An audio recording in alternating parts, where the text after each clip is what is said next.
Okay, for those of you who might not know, there are quite a few adjuncts here and some full-time faculty. This English 126 kind of grew out of Pathways. Pathways came down the pike. There were some requirements that we had to have a second semester freshman comm course, and this is what has come out of that. And it was agreed upon by the department that this second semester comm course should be composition through literature. Right? And there's a precedent for it. I think Hunter College does it. Several of the community colleges do it. I think, does Queensborough do it? I'm not quite sure. There are a few of the colleges that do, and I think it's a good opportunity to allow students to meld literature with maybe non-literary texts. So that's the ultimate goal here to a certain extent. Okay. So, and again, this course should be taken by the 45th credit that the students complete. Ideally, I think we should try to be pushing for students to take it right after they take English 125. It should be a second semester freshman course. In effect, what we had in the past, I guess most of you know this, but I think it's worthwhile just to discuss it briefly. We had English 200, which was sort of an intro to lit course, which really serviced the English major, right? Introduced students to all sorts of genres of literature. And we had the second comm course was at the 300 level, the Writing 300, and that course was a research course. So I think the way we envisioned English 126, it's sort of a blending of English 200, the lit course, and the writing courses, right? So there's going to be a research paper in English 126, and the students are going to be called upon to do more than just look closely at a piece of literature, to do more than just do a close reading. They're going to be asked, hopefully, to draw on texts outside of the discipline. I think that's important if we're preparing them, hopefully, for other disciplines. You know, to a certain extent, this course is in service to the English department and its major, but it also needs to be in service to the other disciplines and the other departments. And that's the way we've kind of envisioned that. Okay. So English 200, I guess, is still going to be on the books. It'll be called 200. It's going to be a world literature course, and it'll be part of what's called the flexible course. So it's an elective for students to take. And the Writing 300 sequence will still be on the books, but it will be an elective, and it'll meet the requirements for writing intensive. I think Jonathan probably does better. No. I'm sorry. It's part of the college option for transfer students. Okay. So it will not qualify as a writing intensive for a student who needs. No, it's not writing. It's okay. not writing intensive. No. Okay. So it's for transfer students. So that still exists. That's one thing we could do, but we haven't proposed that. Okay. So at the moment, students can take Writing 300 to fulfill the York-specific requirements, or they can take a writing intensive class. A lot of majors are still requiring, a lot of departments are still requiring it as a prereq for their upper division writing courses, but that may change, and we're starting to see people replacing that requirement with English 126. So this course, the course that we're talking about today, is actually sort of becoming increasingly important in the college's writing curriculum because Writing 300 is no longer in the general education requirement. Other departments are looking for a second writing course, and this one's required. Mm-hmm. Yeah. So in some ways, it's for some departments it'll replace Writing 300. So that really suggests that the research component of this is really important. Right. That we really have to take that seriously. That you have to do almost as much with that as you would in 300. Okay. We'll keep that in mind. I think the way this course is going to be structured, the research component will be fairly vigorous and fairly significant. I think it's key. And one kind of correction I'd like to make, if you all look at what I handed out, look at page 2. And I think Heather can speak to this. The course description after she finished swallowing. I'm sorry, Heather. There was a lot of negotiation about how we were going to frame this course because Pathways requirements is that all courses should be 3 credits. But you may have heard about the brouhaha at Queensborough Community College. This is sort of connected conceptually to that, but whereas at Queensborough, the administration was requiring that the writing courses be 3 hours and 3 credits, and that's the source of the arguments, basically. Our administration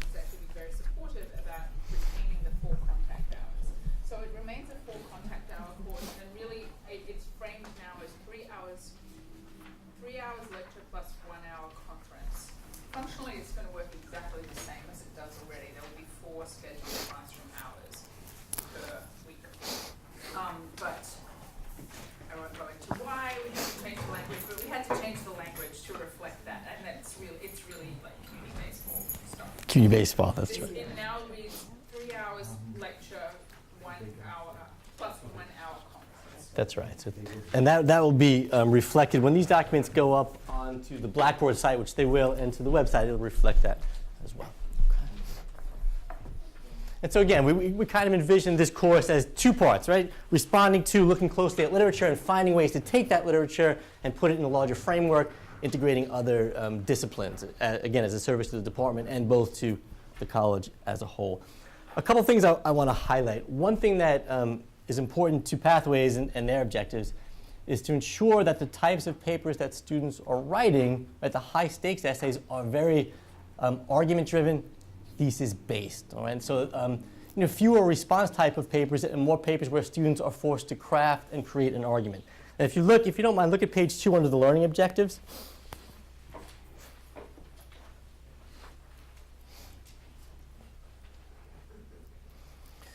Under bullet point 4, the top set of learning objectives, it indicates that one of the objectives is to support a thesis with well-reasoned arguments and communicate persuasively across a variety of contexts, purposes, audiences, and media. So that is really key. A lot of the low-stakes writing, middle stakes, doesn't have to be argument-based, but the high stakes really, we need to require students to formulate arguments, develop arguments, and support those arguments with well-reasoned support. Okay? And in terms of the number of papers, we're requiring 3 major or high-stakes papers. 2 high-stakes papers and 1 research paper, which is essentially the 3rd high-stakes. That might actually be a little light. Other schools require 4 or 5, but based on our students and based on the experience, it's been 3. But those papers are going to go through a series of revisions, so in the process, students will be writing quite a few pages. Just keep that in mind. We want students to be writing a lot, but we also don't want to kind of overwhelm them. But through the revision process and various drafts, they'll be getting a lot of writing under their belt. Okay. Questions or comments so far? Yes, ma'am? Well, I guess we could integrate other non-literary sources from other media. It could be websites, could be blogs, if it somehow connects to literature. Even a journalistic piece, if it somehow connects to literature. But it says they're communicating across a variety, not that they're reading a variety, but they're communicating across a variety. Well, Are they required to integrate other types of communication? Well, if a student is looking at a literary piece, right, they may find another form of media that addresses that issue and craft a paper that somehow draws a connection between the issue addressed in that type of media and the piece of literature. But it's about communicating. That's what I'm asking is, are we required to be, not that they're reading some other type of media. Okay. It says communicate across a variety of blah blah media. So are we required to assess other types of media in terms of their communication? Right, can they write in a wiki, can Oh, they write a blog? Is that part of our mandate? It's not mandated, but I think it's certainly something we can make part of the course. Are we required to accept a paper turned in by a student who has created a music video? No. It probably just is like Blackboard, like they should be able to write things on Blackboard and maybe give an oral presentation or something.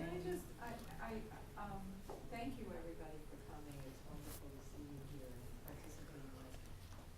I think if I tell me colleagues if I'm speaking correctly, what we really want as a bottom line is students to come out of both of these classes being able to articulate and formulate an idea and develop an idea or ideas marshaling evidence in formal writing, right?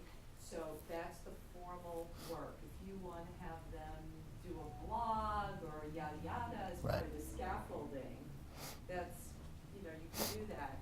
But really focus your attention on making sure that they can write a paper with an idea. They could marshal evidence, they The evidence, they should learn how to evaluate the evidence. But I think we do a disservice to our students if we don't take the opportunity to really work with them on how to write an academic, a traditional academic kind of paper in our courses. Is that? That's right. I mean, I think that's the end result. That's sort of the broader question about do we have to do anything about that at all. I think in the future we're actually going to be looking at ways we can implement different kinds of media, etc. But for now, I think we're starting a new course. We focus on the papers and using stuff around that, other things that is fun. Yes, ma'am. I'm confused. The course description, 2 hours lecture, 2 hours class. No, that's incorrect. I stated at the That is beginning. incorrect. Yep, it's 3 hours lecture, 1 hour conference. That will be correct in the final documents. 3 hours lecture and 1 hour conference? Yes. Yes. 4 hours in class, just the way we have it now. Oh, So however way, you will be paid for 4 hours, you will be scheduled for 4 hours, your students will be scheduled for 4 hours. So you should plan your course that you're teaching for 4 hours. If you wish to delegate some of that 4 hours to meeting with students in conferences, which I know some of you do already, you're welcome to do that. You must be with them 4 hours, okay? Even though it says 3 hours plus conference, it's a semantic thing. Is that clear, things up? well, it doesn't say that. It says 2 hours lecture, No, it's 2 an hours error. lab, so that's It's an fine. error. This All is right. an old iteration. Okay, The latest all right. one. Originally, when we were working on it, that's Yeah. what was So when suggested. these materials are up there and you want to adapt them and do whatever with them, the correct course description will be there. So you won't have to do anything with it. And they get 3 credits, no? Yeah, That's yeah, right. 3 credits. I also want to say that we have several colleagues who work at different campuses who already have this course and who already have Hunter and Queens both have this 3 hours plus conference in place. So, we can hear from them too. Shirley? Yes, I teach a similar course at City Tech, and for years City Tech has had this where the first English course, 101, is like English 125, and then they have 1121, which is similar to what English 126 is going to be. And the idea is you use literature exactly as described here, but what I do is I try to use the literature. I let people jump off from the literature when they write their essay, especially their research essay. So for instance, in their book, we have Ray Bradbury, There Will Come Soft Rains. So if they like that story, we can use that story as one of their sources, but also do some research, because it's a technical school, so a lot of people are interested in technology, for instance. But that's just one example. They can also write about literature if they want to, So I like the idea of the extra hour because we don't have it there. And the 3 hours is really not enough to teach students who really need more training in writing an essay. We all focus on this, on writing the essay, as Linda said. The purpose is to, there's no writing 300, I don't think. So really we're sending them out into the world after this course, knowing how to write an academic essay, hopefully, we hope. Okay, clarifies things a bit. Again, I apologize for that initial mistake, but that's what it is. So 4 hours in the classroom with the students each week is really what it amounts to for us. Just getting back, one more point about the high stakes writing. Instructors should be requiring at least 60% of the final grade for the course should be based on high stakes thesis, argument-driven writing. Okay, that's important. If I could, I want to start to take a look at some high-stakes essay assignment suggestions that I've kind of put in place and ran up by Heather and Phoebe. We'll see what you all think of them, what suggestions you might make, and how you might want to tweak them, or if you think they're effective. If you start looking at page 4,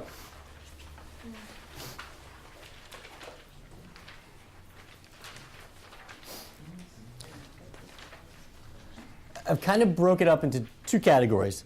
Literary analysis essay topics, right? The more straightforward, responding to a text and drawing connections between texts and doing close readings. That's something I'm calling an interdisciplinary essay topic, where again they're called on to draw from text or sources outside of literature, non-literary texts, and connect it to the literature. If you don't mind, just take a couple of minutes to look at pages 4 and 5, and then we can talk about it just a bit. We're not going to spend too much time today talking about the research paper. That's really the subject matter for the next workshop. So if you just April 11th and April, 22nd. that's right. Not 11th, 18th and 22nd.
You may ask. What? You have a question? Yeah. Sure. Now an okay time to ask? Sure, sure. I guess I'm not totally clear on what a non-literary text is, because a text is literary. So do you just mean like a non-creative text? Like, and would criticism, where would criticism? I think criticism would fall under the purview of literary text, right? A piece of literature as well as literary criticism, the way I read it, the way I understand it, might be off. I think that's considered a literary text. A non-literary text would be something outside of the discipline of literature. Like almost like a newspaper article or something like that? Well, I think that's part of the discussion we need to have. What should those non-literary sources be? Should they be scholarly journal articles? Should they be newspaper articles? Should they be other forms? But that's what I'm considering non-literary text, outside of literature, outside of fiction. But a scholarly journal article would be criticism, and you'd say criticism would be considered. Not literary criticism.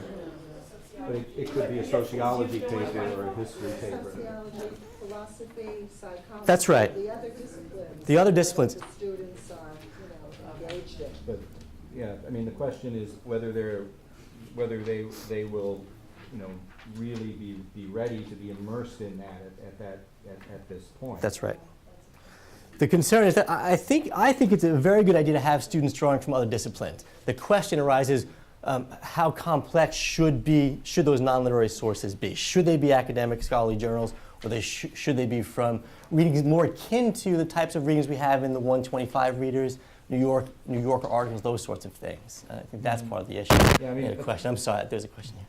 So they're gonna have to do research to find these non-literary texts? Well, I ultimately for the research paper, yes, they're going to have to. So as a way to get them ready for that research paper, I think there should be some research element to one of the high stakes essays prior to the research paper. Yeah, with guidance. Yeah, I mean, one way you can sort of do that is make it so that it's a little bit packaged, so that sometimes just saying, okay, well, this is the assignment, but I'm not giving it to you, the text. You have to actually use the library system to go and get it. But they don't have to decide, they don't have to go through a million things to decide what to use. It's something that you have found for them. Another possibility would be, sort of medium level is, in things like the New York Times, and there was often reports of research, articles that have already sort of interpreted academic research for a general audience, and that might be one way to deal with that. Okay. And I think what Jonathan is saying is modeling is very important. We can actually do something very similar. We can give them literary text, give them the non-literary text and help them work through making connections. I mean, that's certainly viable as well. I also, my own feeling about this is that we shouldn't just say, go find something. That Mhm. the research process should be taught and guided. In other words, you don't want them to just go and Google anything. Correct. And I think this would be a really good opportunity. I'm hoping that we integrate in both courses some kind of library database component where they learn how to negotiate, not necessarily scholarly, but even using the New York Times database, ProQuest Right. database, newspaper database. I mean, there's so much incredible stuff now online. And it's an opportunity for them to use stuff that they are, that they have access to by being CUNY citizens. They're getting access to these databases here, which are licensed databases that they can't get even at the public library. So let's get them using this and teach them how to use this. So we could use our library colleagues too to set up library information classes. Do you happen to know if our library has access to the LibGuides program? Oh, I just learned about the LibGuides program because I'm teaching a graduate course. I don't think so, unless she's talking about at the Graduate Center, they have this wonderful thing where they have guides for different disciplines with research tools in them. And I'm not sure if you need a login to get access to them. Yeah. But it's nice because you can limit the number of databases so they're not just going into those. I don't think we certainly don't have what they have at the Graduate Center. What is the name of the database? LibGuides? LibGuides, like LibGuides? Okay, I'll look into it. You might be able to, at City College, access those guides without logging into anything. Really? Yeah. Okay. Yeah, because I mean, they already have so many things, it's just, I think we're gonna have to, structure it in such a way that it's, that they're not, because we don't want them necessarily to be, in a particular discipline, and, Well, I think if everybody likes this idea, I mean, we could, maybe come up with a list of maybe 5 databases which are particularly excellent, and then we could choose among them in our own classes, but maybe just limit, like the CQ researcher does, different viewpoints and has kind of synthetic essays. That's a good one. I always think the New York Times is good to use. I think from the work that I do, Project Muse is Right. always excellent. Yeah, the Project News is very scholarly. Yeah. It's ahead of the It's very. Let's make a list. What about the GL reference library? Yeah. I think that, just the That's breadth right. and disciplines and the MLA. available text, yeah. Right, Mhm. I agree. It's readily available, and a lot of those texts aren't as scholarly per se as some of the ones we might find on JSTOR or Project News JSTOR. It's a little dated though, which is pretty cool. The Gale Reference Library, right? GAEL? Yes, GALE. Oh, GALE, okay. Yeah. Suggestions about Yep, databases? That's good, thank you very much. LexisNexis is the newspaper. Mhm. Yeah, a lot of the ones that they have now are quite comprehensive, Academic Search, Premier, a lot of them, they just put everything together, and that may be good or that may be bad, depending on Right. what we want them to do. Well, you But- can filter. Yeah. Well, I think that, we've already sort of jumping ahead to this research thing as opposed to what are these first 2 papers going to look like, and yes, we're going to want to scaffold that somehow, but it's, it's still, it's still a complicated thing to figure out what we do in the first 2 papers. Right, and my sense of things, I don't know that we should be waiting until the research paper to have students begin to use Right. the reference sources and to connect to text outside of literature. I think Right, and they will have already done some of that in 125. in 125, that's right. And I think this is a way to reinforce it, because if we, they finish with 125 and now we're not getting back to this until the last 4 or 5 weeks of the next semester, there's that big gap that I think we can fill more effectively and more wisely. Can I just get a sense, are kind of people on board with this notion of connecting literary and non-literary text in meaning as I've laid it out, or is it something that's going to be problematic? I see some interesting facial expressions. And yes, ma'am. I think it can be really interesting if students compare like newspaper articles written in the same year as a literary text or about a similar subject to get a kind of historical context for the poem or the literary device. I think that could be really interesting and helpful. So they're connecting those pieces written in the same year to the piece written in the same year to that literary text written in that year. Yeah, I think that's a great idea. That I think is an example of a literary and a non-literary text working. And there, to a certain extent, the non-literary text is serving as sort of the frame text to look at the literary text. Or even advertisements from the same year or the same period can show a lot. I mean, sometimes. Okay. Yeah. Other thoughts or comments on the effectiveness of such a plan? And I think what I'm going to ask you all to do for next session is actually think about this notion of these framing texts, this literary and non-literary text. And I'd like you to, and I'm going to come back to this at the end, is actually find a literary text and do some of your own legwork and research and see if you can track down a non-literary text and create this frame. We need to do it before the students can do it. We need to model. We need to understand what the process is going to be to try to find these texts. Yes, Dave? Will there be an assigned textbook, or we'll just do what we want? There's an assigned text. I do. I was going to get to that a little bit later, but these are the two options. It's Literature, A World of Writing by David Pike and Anna Acosta. I think most people have seen this particular text, Literature, A Portable Anthology. This one is very stripped down. There are an awful lot of suggestions, but there's very little apparatus around the writing process and doing research, etc.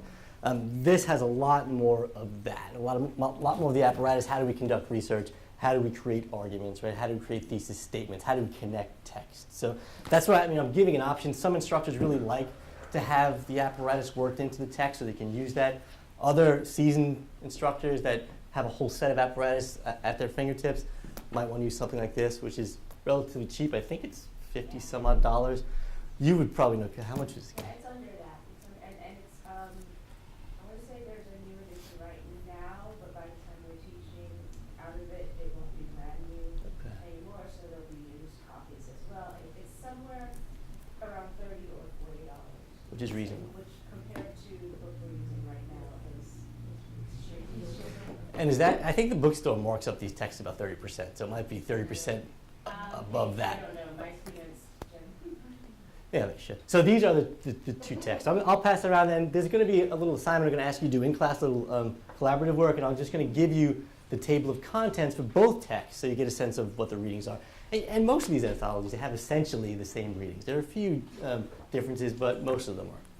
Has there been a discussion with the coordinator in English 200 regarding possible texts that might be used? I just made these up out of my own head. No, I really am just kidding. That is present comments, with the- I did ask, yeah.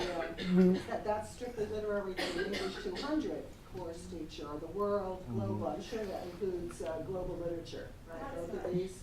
I think Kelly actually, she was using this for her English 200, but now that she's teaching that English 200 as a global lit course, she feels this text doesn't really meet those requirements. So it wouldn't be a global lit text. Okay, and what about the other one? Well, I don't know if it would meet the requirements of a sort of a global lit text. I think it covers a range of literature from a range of cultures, but it's a more traditional, I guess, Western culture centered text. Right? I mean, is that proper? Well, of course, there were discussions about the text. Okay. And again, the first couple of semesters, it's going to be a filling out the course. We're going to have to reassess after the first year or so, and we'll make changes as necessary. Okay. Yes, Dave. The second part was noticing page numbers and skimming, and the literary analysis essay topics. I'm not seeing the page numbers required or page range. Phil, get to me. The number of pages required in the assignments are listed for the others. I'm not seeing it with first. Okay, yeah, under the literary analysis essay topics, I would say 3 to 4 pages, right? I think that's reasonable. Yeah, it's in the bottom of page 4. Yeah, that's for the interdisciplinary topics. You know, in the sample syllabus, it's mentioned that 3 to 4 pages for paper 1 and 3 That's fine. to 4 pages for paper 2. But I think that's reasonable. Sorry, Doug, we do also have this issue that we are not only meeting the requirements for the pathways composition, but also the Hold on, I think Phoebe's got the it. issue about the introduction to writing about literature criteria. And one of the criteria there specifies that the students have to be able to compare 2 or more texts and authors and put them in relation to each other. And so I think that's something that we have to keep in mind when we're looking over these assignments here. You know, the literary analysis essay topic, we may need to use one that looks like number 1 rather than number 2, because that asks them to put 2 texts Okay. in relation to each other. Yeah, I think these objectives are somewhat in tension with each other, you know, because we've been talking about, let's go immediately to the non-literary thing, but this actually has to meet certain English major type requirements too. And so, and I'm not sure that just having the first one be just that, be literary analysis, is sufficient to meet that. Just to explain briefly, under this new Pathways reality, this CUNY-wide system, separate from general education, there was an English majors committee where we were asked to have 3 courses that students would have across CUNY that would be prerequisites for the English major. So most of the colleges decided that it would be crazy to add impediments for students to become English majors and require yet another course. So most of our colleagues have a course on the books that are meeting 2 sets of criteria.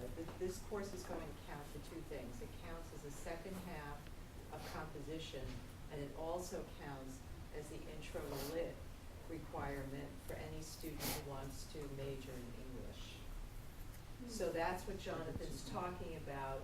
So, we aren't happy about this, but welcome to the reality, right, of having to put all of this in one class. But we are trying to meet 2 different sets of requirements in the class, so it behooves us to pay attention to these learning objectives, what we're supposed to be doing.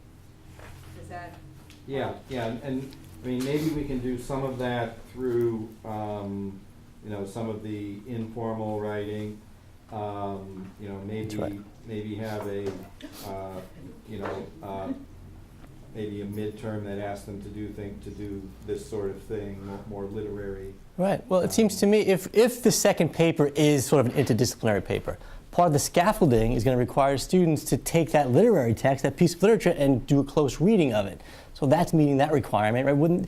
Before they can connect the text, they have to fully understand the literature and do some sort of close reading of it. So there are a lot of permutations here, and these are just suggestions, right? You can do a lot of things. You can, make the literary analysis a larger percentage of the final grade. You can make the interdisciplinary part a little higher percentage of the grade for the essay. Whatever you need to do, I think, to meet these kind of objectives of allowing them to analyze, read, and look closely at a piece of literature and connect it to other texts, literary and non-literary, I think you've got that option. I don't think this is prescriptive so much. It doesn't have to be this exactly as it's written, but I think it gives us some guidelines. Okay. Yes, Matt? At first I didn't like this actually at City Tech, but I got used to it. So once you sort of develop a way to do it, it's not bad. But I wanted to say something about the text. The text they use there is literature for composition. I don't know if you know that one, but it kind of lends itself to writing about literature. I don't know if you're still looking for, to pick the right text. I don't know if that's the right text, but I have found it useful. Okay. That's all I would say. Other thoughts or concerns or? Okay. Good. Well, what I really want to do is actually get you working in groups. It's a workshop, and I hate to sit up here and just talk and have you bounce questions off me and off each other. I want you to kind of think about texts that we can use and ways we can encourage our students to engage the text. one of the biggest challenges we face day one of any course where students are engaging literature is how do we get them into the literature? How do we get them to engage? How do we give them a way in? So I'm going to ask you to work in small groups and actually come up with types of assignments that we can give that will help students engage the literature, right? And now, for this particular workshop here, we're going to do this little collaboration. I don't want you to be thinking about non-literary text. I want you to be thinking about the literature itself. All right? And I'll explain just a bit.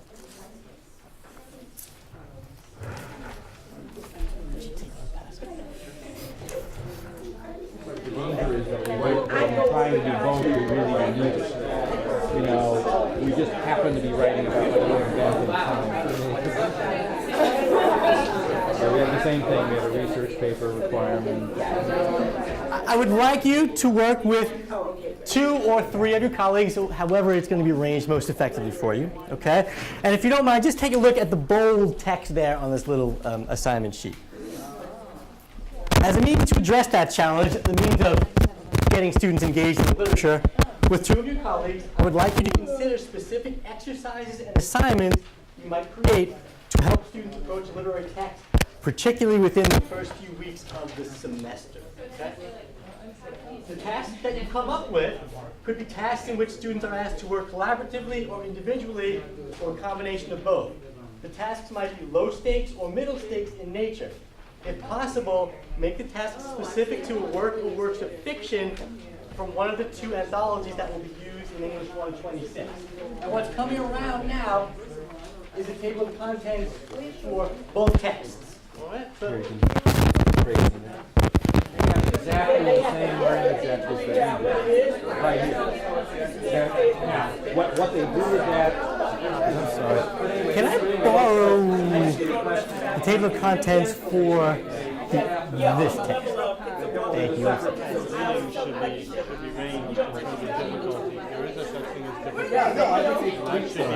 Can I ask that we come back as a group and just share what you all discussed in your smaller groups? Maybe we can come up with some ideas, for our own class. What do you think? Want to do it? Okay.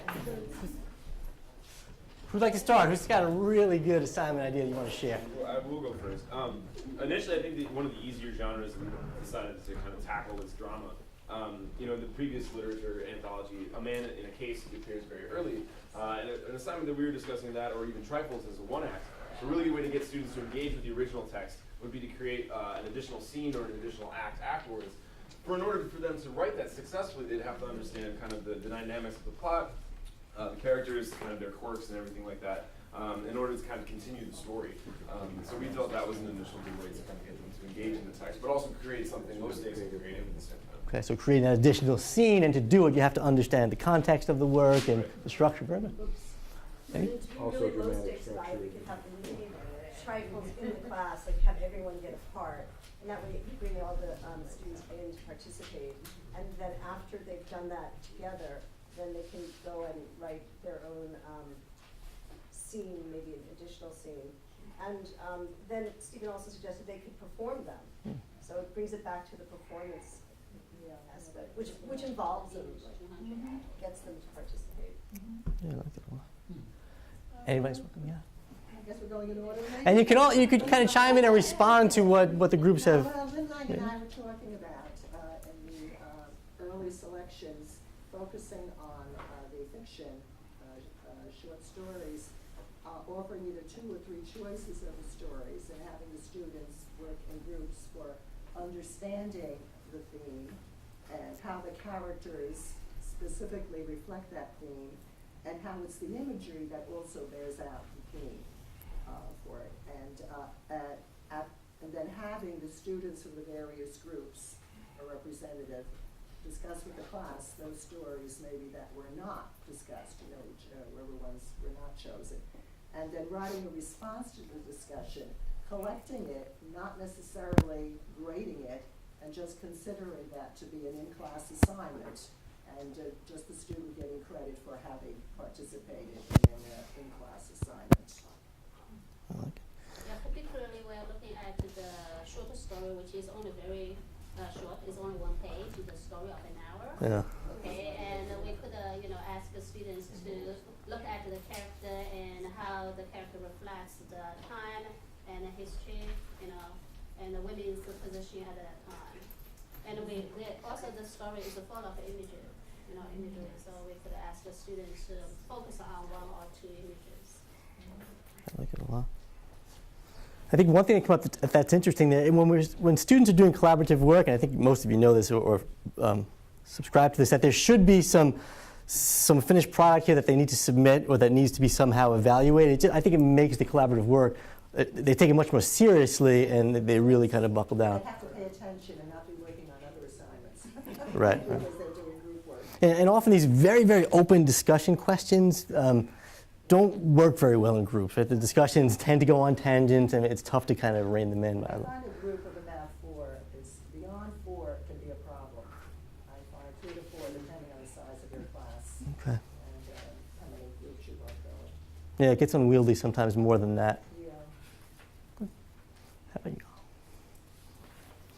Okay. I'd like to speak. Well, one exercise I use in the beginning of the class to get students involved is I focus on poetry because poems tend to be very short, so everyone can read them, we can explore them really deeply. So one of the exercises I do is with the Frost poem, Stopping by Woods on the Snowy. And I break the students into groups, and each group has about 4 or 5 questions to answer and present to the class. And I have really specific questions like, how does this poetic device convey the theme? And then each time they answer a question, they have to give a quote that supports what they're saying. And generally that gets them really into it, and then sometimes I'll turn it into a competition where each group has to come up with a sentence that clearly connects a device to a theme, and they write that on the board, and then we vote on the best sentence, and they win the contest. Oh, that's nice. And you give out lollipops or something as a reward? Yes. No, I really like that a lot, actually. Plastic monkeys. That was fun. Often in discussions, students talk very generally about the works, but you're compelling them to find textual evidence. Right. It's really important. Great. But you can't really do that until you teach them, Great, it's not the first class. It's not the first class. It's after we've gone over all the devices and I give them a list and we talk about what each device does, and then they have to find that within the poem. So it's probably the second or third week that we're doing something like this. And the key, I think, in modeling that as well, right before they take on this task is really important. Yeah. You model it, you do it with them, and they get a sense of it, and they can do it, they can perform it. It's great. I like the notion of a competition. I have a question about low stakes writing in this kind of class. I've never taught 200, so I don't totally know what low stakes writing would look like in response to something creative. But I guess my question is, would it be possible to let students do something creative, like to let them write a poem or something that was sort of imitative of another work? Does that ever work for low stakes writing in that class? Well, In my sense is yes, but Well, I mean, that's a very advanced thing to ask them to do. I mean, that's something that when you teach creative writing, you might ask them to do that, but I mean, they often just can't hear it. They can't hear the similarities. They can in a poem.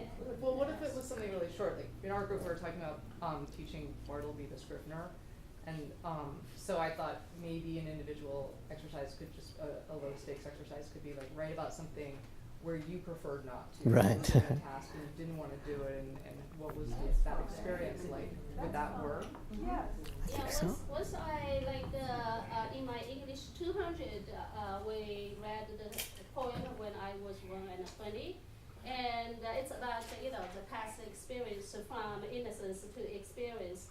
So I asked my students to write a poem. Many of them turned out to write beautiful poems with rhymes, images, and stuff. Okay.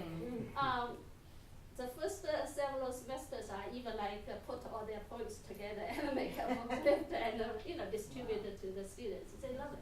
Yeah, I mean, I think a lot of students here want to do creative writing without necessarily taking a creative writing workshop. right.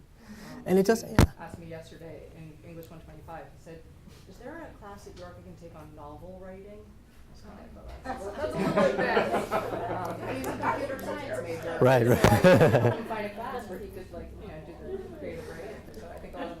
I think, and there are sophisticated forms and it's a sophisticated skill, but do we really care if the poem that a student creates is bad poetry? It doesn't matter, right, at that level. I think just the fact that they're creating, I think, is important. Yeah. Right. 126, you're trying to get them to write standard English.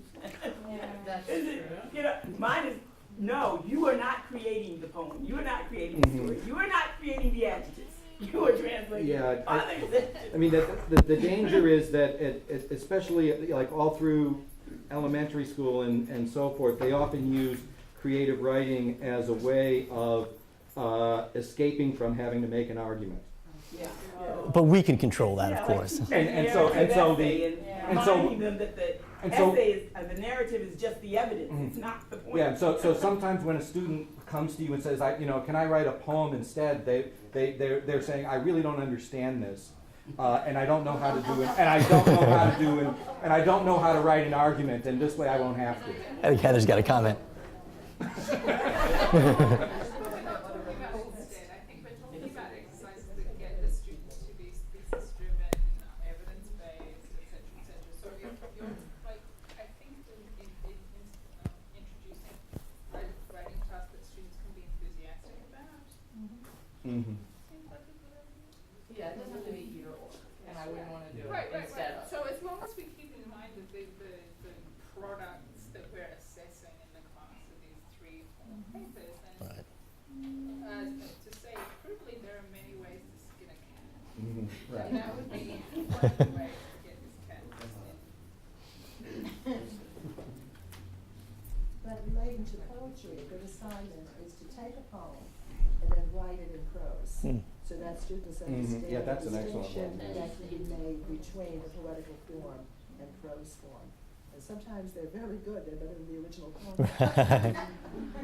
It helps them make the distinction between the two forms and helps them understand the poem a little more Yeah, fully. no, I think. that's a good one. Good. Other comments, or where were we in the group? Yes. You're going to represent. Oh, okay.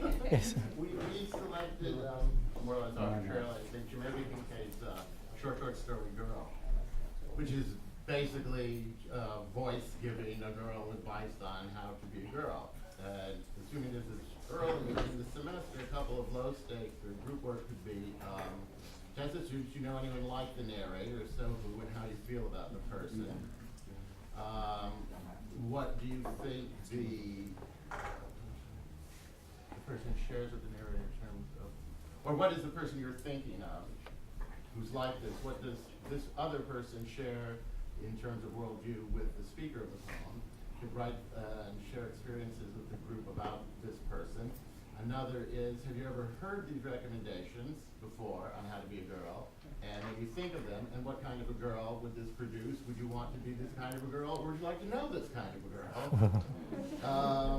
Is the advice, just from a rhetorical point of view, is this sort of presentation of advice, is it appealing? Does it work? Is it persuasive? Is it effective? And maybe if it were a little later in the term, or if we had discussed genre, what actually is this? Is it a story? Is it a poem? Is it an essay? And say it's a story. If you say it's a story, then what makes it a story? What are the components of the story? If you call it something else, why do you call it that? What are the components of that particular genre? I like that idea of initially connecting to your own experience, right? I think that's important. That's often the initial way in for a student into literature. How do you connect it to your own experience, to the people around you? That's great. Are you guys getting? I'm excited, and I'm going to rat them all out. Well, Matt is a linguist at the end there, and Greek and Latin, and tends to approach things perhaps somewhat differently from most of us in literature. And he had a cool word, shreds. He shreds whatever it is, the text, and parcels it on out into small groups. He pieces this thing, right? And it's their task to just list everything they can say about it. I mean, grammar, syntax, images, details, everything. Then you put the pieces back together, I suppose, and in that compilation and discussion, you've got a deep reading, and you begin to understand the deeper organization aspects of it. And that just seemed to me to be a tactic that could lead to the position of my next group member, which is the tone is really, really important. We were kicking around what the hell you would do, with Bartleby, and somehow you've got to get at the issue of tone. You've got to get at that, because you're not getting tone, you're simply not getting Bartleby. And it's a really complex, typical melodic narrative tone. It's a heck of a thing to get to. It's really the challenge of reading those, whether it's Call Me Ishmael or Bartleby, whatever it is. And one of the things he does, he reads it. He reads it in a way that, he's got to make a choice, obviously, as to how he's going to read it. He's a dramaturg, to read the opening paragraph of Bartleby. He's picking a tone, and he's starting tone, and let's get a sense of that properly, so not just doing a dead reading or dead analysis to begin with. You can go back. So you're the one who wants to do Bartleby. Oh, I have to say one more thing. It's not true, I don't think, that beginning with poetry necessarily divorced from questions of structure, organization. I mean, Tiger has pretty much the same structure as the opening paragraph of a research essay. It's 5 questions, boom, boom, boom, boom, boom. Ask of an animal, but it's got that there. And by the way, Kenneth Cope has 2 cool books if you're interested in how, this sort of thing, how writing good poetry, helping students, guiding them, not killing their creativity, but wishes, lies, and dreams, and roses. But you get that right. He has this notion of poetry ideas. Like, for example, if it were Tiger that you were reading, now you wanted the students to write in a way that is somehow true to what's going on. Well, let's have them ask an animal 5 questions. And the amazing thing happens. I mean, maybe the opening questions are kind of obvious. By the time you get to questions 4 and 5, they're not. And they get deeper and they get more and more interesting. It's the book. An exercise you could do is you could read it one way and then put them in groups and ask them to come up with reading it a different way. I mean, I actually had students do this when I was teaching at Brown. They would read parts of plays 4 different ways to show how you inflect the words comes out with a different meaning. So that's good. So we've got this approach that we're trying to connect something as fundamental as what are the facts of the text. Exactly what the heck is it Bartleby saying go to something we ultimately drive toward tone. At the same time, it's not like we're elaborating to tone, because if you're not in touch with tone somehow, let's try a variety of tones right from the beginning, you're simply missing the whole point of what's going on here. Sure. I like it. You're ready. We were trying to think of groupings of poems where we could set up groups, and each group would read a different poem on a common theme. In this anthology, there are several poems involving America's love of the car, for instance. In the current anthology, there are a number of poems involving people's responses to death. And then have each group report what they found in the poem, and then the class as a whole figuring out, are there any common threads that we can find among these poems? So each group would do a close reading of a particular poem about death. The other group would do something similar, a different poem on the same theme, and then bring them together. I like that a lot. Right, in the current anthology, Do Not Go Gentle, Midtown Gray, Yeah. LG for Jane, Spring Fall, maybe. I think there are 1 or 2 more. I like it. All right, so we were talking about something that would be done very early in the semester, and I would begin like this. A few years ago, the student government here at York produced these buttons that said, I'm not your B, I'm your sister, I'm not your N, I'm your brother. Does anybody remember these buttons? I have one. Right, I have about a half dozen of them, and I would wear them that day. And I would begin by asking about their perception of the N-word. And I would ask them to make a list of other epithets, not necessarily just racial, but they could be gender-wise or what have you, and then we would read Incident by County Cullen. Nice. That's nice. And we would talk about how Cullen is able to communicate this very racially charged situation in such a short, small number of words, and we would talk about the condensed language. Right. And then I would send them out. We talked about sending them out and having them look for incidents of today that reflect what Cullen was relating to his reader through the poem Incident. And then finally, we would bring in another poem by a very recent writer, Suhair Hamid, I think is how to pronounce her name, that talks about racism as a result of what happened for 9/11. Very nice. Good, good. We're ready. Next. Okay. Okay, so we chose Charlotte Perkins' The Yellow Wallpaper. And one of the themes that we decided we would talk about would be a woman's work. And an idea for a pre-reading exercise, which I think is always helpful, is to have the students write about an experience of feeling invisible.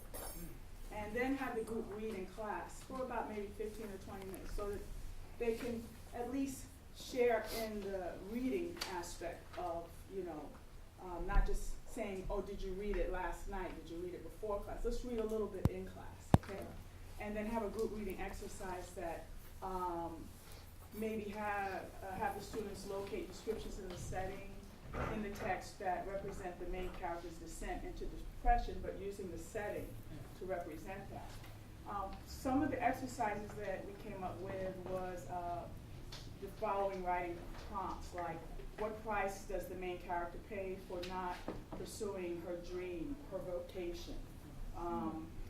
Why is the character, why does the husband think that the character's hysteria has more to do with her being a woman and less to do with her pursuing her dream or vocation? The essay assignment based on historical context is to discuss women's rights during the 19th century when the story was written, and how much do you think they have changed today? Non-lit text probably for the high stakes research paper, if we want to take this text into that level, we were thinking about having the students find articles from Ms. Magazine from 1970, and also current New York Times articles, and then also articles, maybe medical, not too difficult reads, but medical articles on postpartum depression. Nice. Okay. Anything else? No, we mentioned Baby Moore Campbell. Oh, yeah. Baby Moore Campbell, African-American writer who died, I forgot, within the past 5-6 years. She wrote a book called 72-Hour Hold that dealt with how people are treated when they're entering a mental health facility, and dealt with her family. So the students could read an excerpt of that as well. Thank you. We actually did some brainstorm. I could talk about, I always like to begin with a poem to do the close reading, and then also sets the larger questions of the whole course. And I like to focus on the question of the power of literature.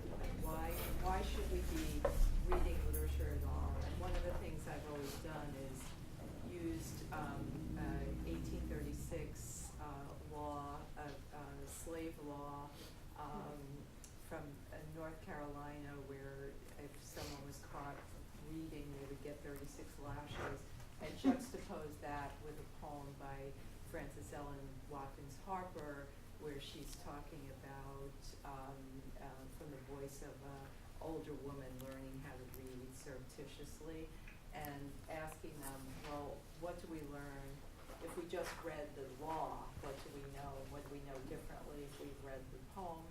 And before that class, and that, the classic Frederick Douglass chapter 2, and then, I guess I'm old-fashioned, but I I used to make them write a letter. They'd have to choose one of the texts and write a letter in response to the author of the text, and then I would have to, so that would be the assignment, and then the first class would be talking, and that raised all kinds of questions about the power of literature and also introducing the idea of genre. I find it very difficult to get them to understand genre. Like everything is a story, which I guess is really true, but but no matter, I don't know, no matter what I do, they just don't get genre. Try Twilight. Twilight, because cross. That's a problem. Everybody's seen the movie, or they can yell at you that they didn't see the movie because it was too good. It's just the consensus among us is that what has come out, or that Doug has said, is that we all agreed that it's really important to have them connect, somehow reflect on the relationship between the literature and their own experience as well as story. Do you want to add anything? Oh, okay. Well, I'll just tell you what I do. Usually, I start with poetry too, as the genre. Sometimes I ask them the final exam as a short question, which genre did you prefer? Just to see if they know what a genre is, and very often they don't. They'll say, I liked the yellow wallpaper or something. No, genre. But I like to start with poetry. I introduce the genres, what makes poetry different, what's special about poetry. And I often use that who, what, when, where, how, and why kind of thing, like who the characters, who's the narrator, and which might also involve the tone, the relationship of the narrator. With the reader, who's the reader? Are they talking to somebody? That type of question. What happens in the poem? I usually put these on I talk about it first. I analyze the poem in class, and then I might put these questions on worksheets and give each group a different short poem to analyze, and then they can report back to the class. So answering the same kinds of questions. Basically, they all get the same question, but sometimes the setting. Where is it is important, and sometimes it's not so important. Where, when it took place, how is it told? What are is there imagery? What's the imagery? What type of imagery? And why? What does it mean? Why is this poem being read? Why was it written? What is the narrator trying to tell us, or the author behind the narrator? They also have to be told. The speaker is not necessarily the author. And then I ask them things like, ask your own question, write your own question, and did you like this or not? Just to get their own opinion as a group, and they work on that, and then they report back. Poems like Harlem by Langston Hughes, or something by Robert Frost, or County Cullen. So it has to be short enough so they can deal with it in a classroom.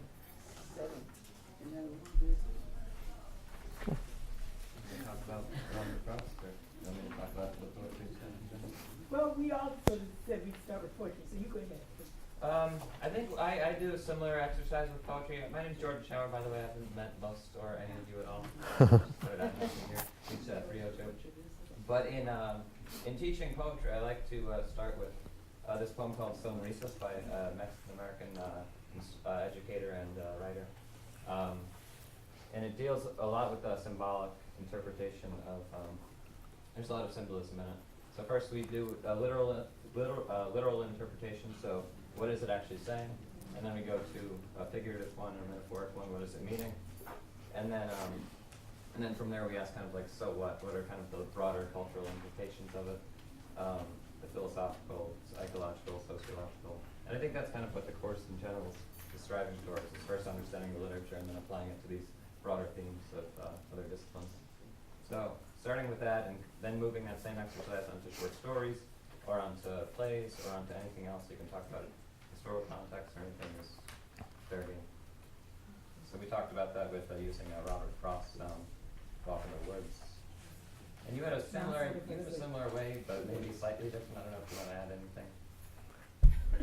Okay, well, I said that I start with explication, and I usually, as a diagnostic, when you were asking what's low stakes writing as opposed to the high stakes writing, I do a unit of poetry, a unit of short stories, a unit, a play, and then the research papers on the novel. And so the low stakes writing is everything that we read, they have to do a summary. But my initial, the diagnostic actually, is after we've gone over the 5-paragraph format and all that stuff and the elements of literature, they go out, I give them Shakespeare's 116 sonnets. And we talk about explication, and they come back and they have to bring, they've all explicated it. They've all, in just notes. I don't make them do it in a paragraph or anything. We do actually, their diagnostic paragraph instead of an essay is on your scariest experience or your, best experience or that whole thing. And anyway, so they bring back their explication and then we go over it in class. And they always let me not to the marriage of two minds. Everybody thinks it's about a wedding, at least 3/4 of the class. So we go through the whole lecture about poetry, using symbolic, metaphoric language. And first you have to translate before you can summarize. So explicate is translate, and translate is not about interpretation. It's not about what it means to you. And I find that poetry is good to start with because it's short enough for them to read, but it's intimidating enough for them, that they've got to understand it. That they don't understand it. They're not, and like, it's a poem called I Love You. You cannot tell me the topic sentence is not, it's a poem about love. Yes, wonderful. What about love? So we go through that whole thing. And then she had a very interesting way. We all started with poetry, but she likes to do songs. Introduce us with a song. That was the very good thing. Well, I